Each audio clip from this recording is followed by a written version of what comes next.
मैं गरिमा अग्रवाल आप सभी का वंदन करती हूँ, अभिनंदन करती हूँ। आज हम आपके लिए लाए हैं चांद छठ व्रत कथा। यह व्रत भाद्रपद की कृष्ण पक्ष की षष्ठी तिथि को किया जाता है। इसमें चंद्रोदय व्यापिनी तिथि ली जाती है। इस व्रत को कुंवारी तथा नवविवाहित कन्या ही मुख्यतः करती है और चंद्रोदय होने पर अर्घ्य देती है। इसके पूजन के लिए पहले एक पाटे पर जल का कलश रखते हैं, उस पर रोली छिड़ककर 7 टीके लगाएं। एक गिलास में गेहूं रखें एवं ऊपर से इच्छा अनुसार रुपए रखें तथा हाथ में गेहूं के 7 दाने लेकर कहानी सुने। इसके बाद चंद्रमा को अर्घ्य दें। गेहूं तथा रुपए ब्राह्मणों को दे दें तथा चंद्रमा को अर्घ्य देने के पश्चात व्रत का पारण करें। तो आइए सुनते हैं चांद छठ की व्रत कथा। एक गांव में एक सेठ सेठानी रहते थे। उनके एक बेटा था। वे सब खूब ठाट बाट से रहते थे, लेकिन सेठानी रजस्वला हुई सारा काम करती थी।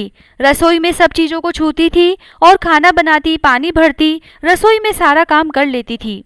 थोड़े दिन बाद उसके बेटा हुआ। बेटा बड़ा हुआ और उसकी शादी हो गई, पोते पोती हो गए। कुछ दिनों के बाद सेठ सेठानी मर गए और अगले जन्म में सेठ जी बैल बने और सेठानी कुतिया बनी। दोनों अपने घर में ही वापस आ गए। सेठ सेठानी जानते थे कि पूर्व जन्म में यह हमारा ही घर था। अब बेटा बैल से खूब काम करवाता, हल चलवाता, पानी निकलवाता, दिन भर खूब काम में लेता। कुतिया घर के बाहर बैठकर घर की रखवाली करती थी। उनको वहां बहुत दिन हो गए।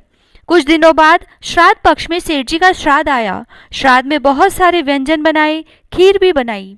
खीर खुले आसमान के नीचे ही बन रही थी। उसी समय एक चील उड़ती हुई वहां से एक मरा हुआ सर्प का बच्चा खीर में गिरा गई। यह सब कुतिया देख रही थी। उसने सोचा, खीर जो भी खाएगा मर जाएगा। मुझे इसके बारे में पता है और घर में किसी ने नहीं देखा।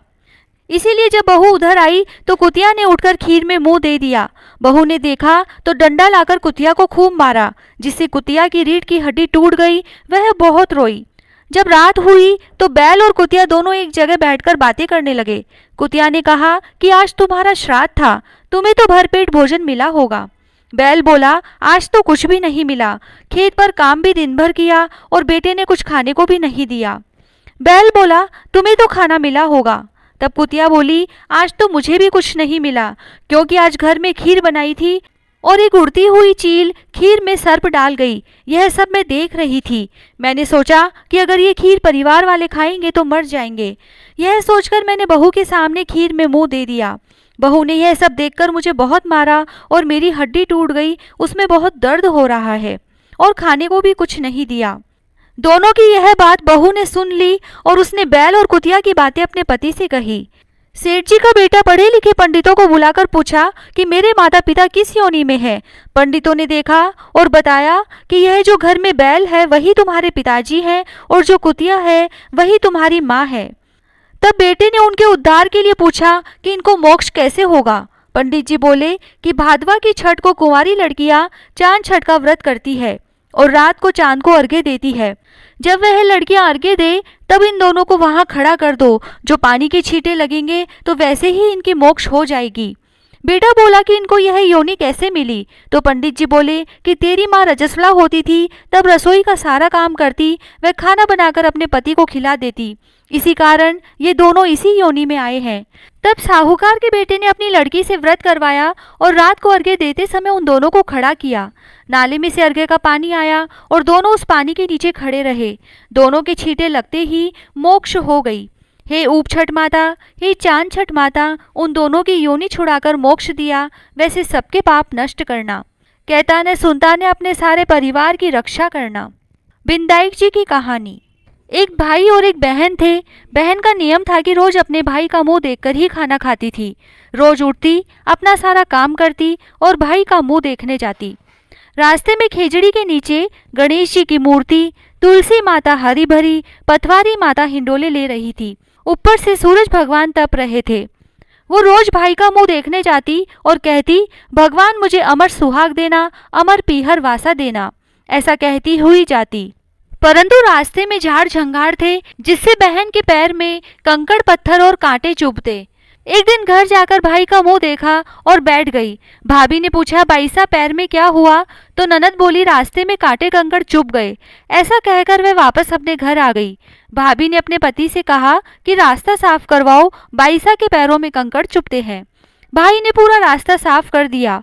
गणेश जी पटवारी का स्थान भी उठाकर साफ कर दिया। इससे भगवान नाराज हो गए और उसे वहीं सोता रख दिया। पत्नी रोने लगी और लोग लोकाचार करके ले जाने लगे। तो पत्नी बोली, रुक जाओ, अभी मेरी ननद आएगी, अपने भाई का मुंह तो देख लेने दो, नहीं तो वह खाना नहीं खाएगी। तो लोग बोले, आज तो खा लेगी, कल किसका मुंह देखेगी? परंतु कुछ बुजुर्ग आदमी कहने लगे, थोड़ी देर रुक जाओ, क्या बिगड़ जाएगा। इधर बहन रोज की तरह भाई का मुंह देखने निकली।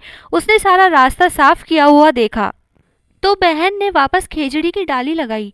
गणेश जी तथा 7 कंकड़ लेकर पटवारी बैठाई, तुलसी माता रोपी और पैर पकड़कर बोली, हे भगवान, अमर सुहाग देना, अमर पीहर वासा देना।